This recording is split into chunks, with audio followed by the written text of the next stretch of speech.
Alright, this is Jordan Creek Mall, and basically it's your Thanksgiving Welcome to News Hour, live from the BBC World 2020. I'm Tim Franks. Huge crowds gather in Buenos Aires to pay their respects to the Argentine football star Diego Maradona. He was the greatest. That simple. He made my grandfather, my old man, everyone's grandparents, everyone's parents smile. Diego belongs to the people. He is the people's idol. So was it his frailties along with his genius which so beguiled people? Also, a mass trial in Turkey sees hundreds convicted over the attempted coup of 2016. And from a daughter who lost her mother just 2 weeks ago, a Thanksgiving plea. Don't put your elderly relatives at risk. The numbers mean, if you get infected on Thanksgiving, you could enter the hospital in mid-December and the morgue around Christmas. And I mean, man, if that doesn't get to you, I don't know what will. Those stories and others after the news.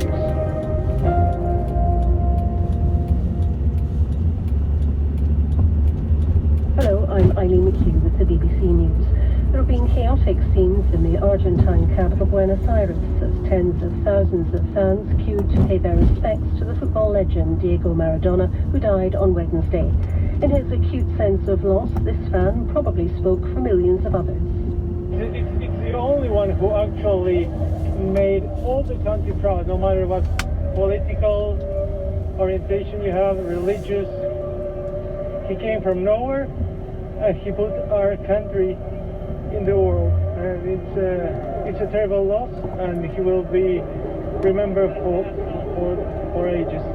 Police had to remove his coffin from a room in the presidential palace where Maradona is lying in state after hundreds of fans broke through barriers and ran through the building. Local media said his family was evacuated as police struggled to control the huge crowds. Our correspondent Katie Watson was there. These people have been waiting for hours and hours and nights to be able to pass by Maradona's coffin. In the last hour or so, it's actually got a bit edgy. Have been riots being deployed as well. At one point, the fence over there broke, people came out. A lot of people had their hands up saying, we want peace, we want to be able to pay our respects. People here have been streaming to see him, all talking about the significance of Maradona, not just as a footballer, but as a national icon here. Time and time again, there's talk about the fact that he came from nothing and he achieved so much. And in the past few minutes, the funeral cortege of Diego Maradona has started its journey through the streets of Buenos Aires towards the cemetery in the west of the city.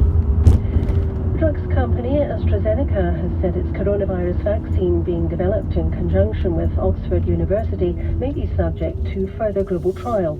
Several scientists have questioned the protection offered by the vaccine. Clinical trials appear to suggest that different dosages led to different rates of efficacy. AstraZeneca said there was strong merit in continuing to investigate dosage patterns.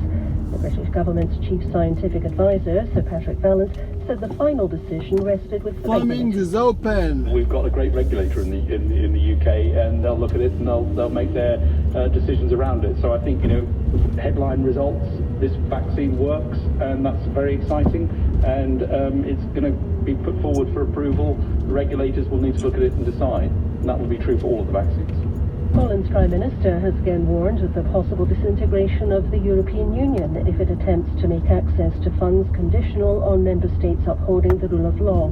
Mateusz Morawiecki's remarks came during a joint press conference in Budapest with his Hungarian counterpart Viktor Orban. Did somebody see Cheesecake Factory? $2 trillion budget and COVID It's a good place to eat. Over the proposed Where's the horse? BBC News.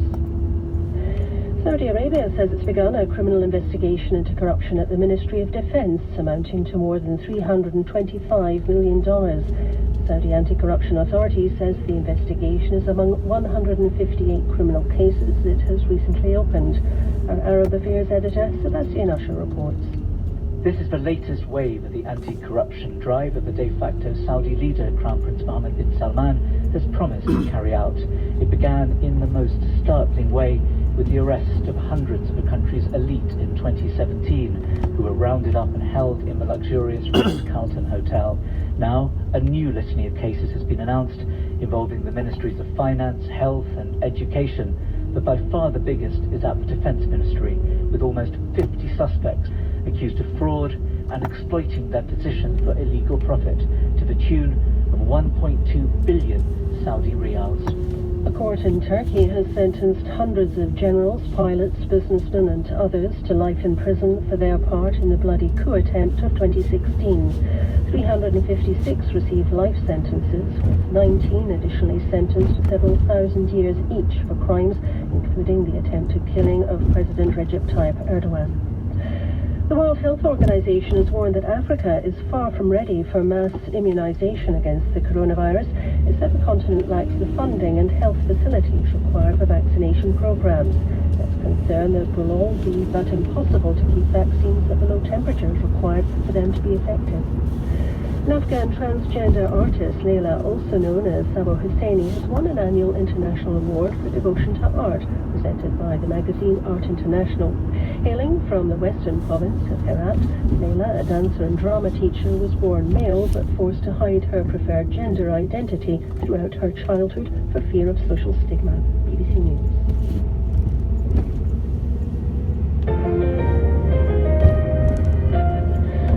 Welcome to NewsHour, live from the BBC World Service studios in central London. I'm Tim Franks. We start in a land known for overheated argument and inflated language. It is the land of football, the world's favourite sport, where today some of that hyperbole may be justified. Because for many fans, the death on Wednesday of Diego Maradona has removed a diminutive deity from the pantheon of the game. His home country, Argentina, is observing 3 days of mourning.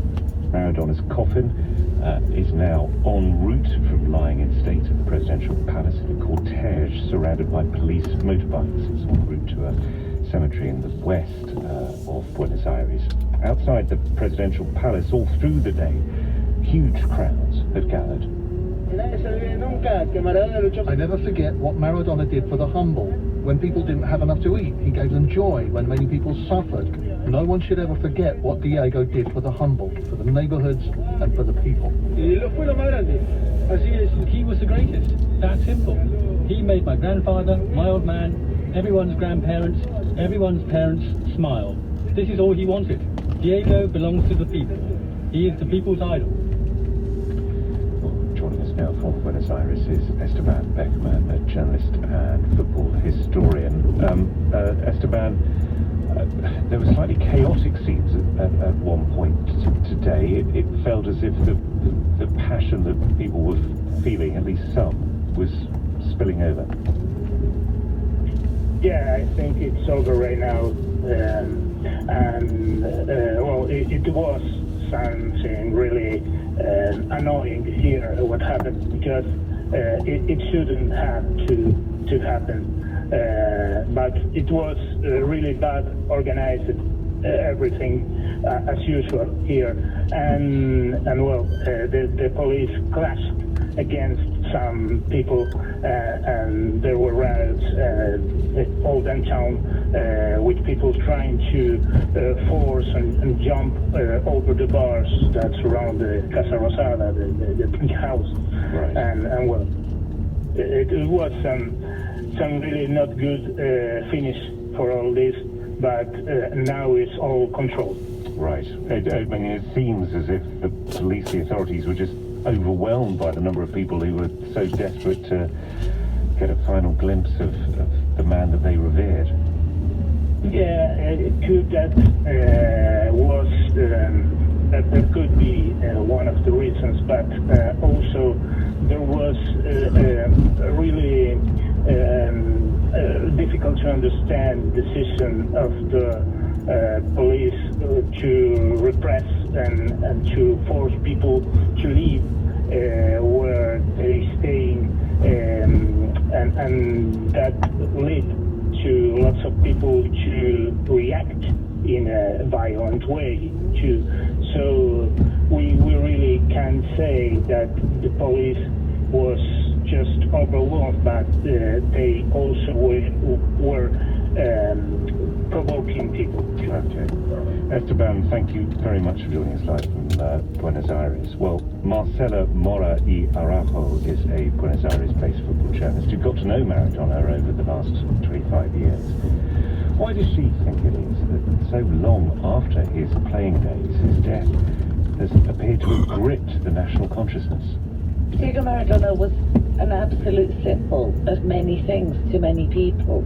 Above everything, he was an embodiment of someone who, from a very humble background, but from a very deprived childhood, could become someone enormous and a star and a celebrity and a champion and a winner. I think you can never kind of understate the importance of that rags to riches tale and how meaningful it is.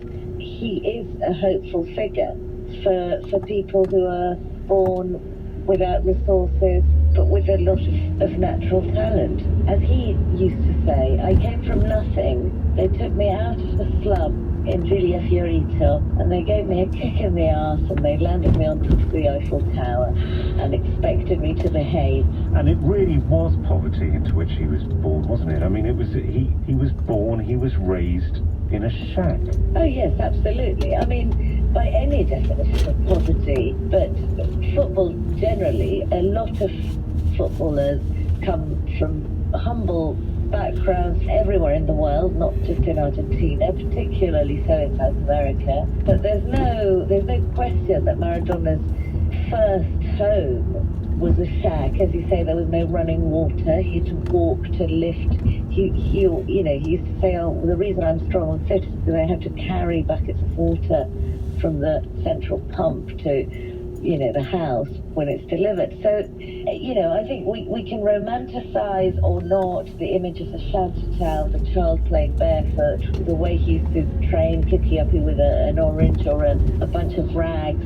But the truth is, the conditions in which and still many children in the world live in these conditions, and I think football really owes it to us to highlight beat-ups on your left. It's so amazing that a sport has become so powerful as an industry and organised that it can reach so many and provide a vehicle out of bad conditions for so many. But I think there's absolutely no question that he was from a very poor background and he lived with that all his life, with that notion of how his parents had lived and how it was him, almost a child, who was able to get the entire family out of that situation. That's an enormous thing to carry.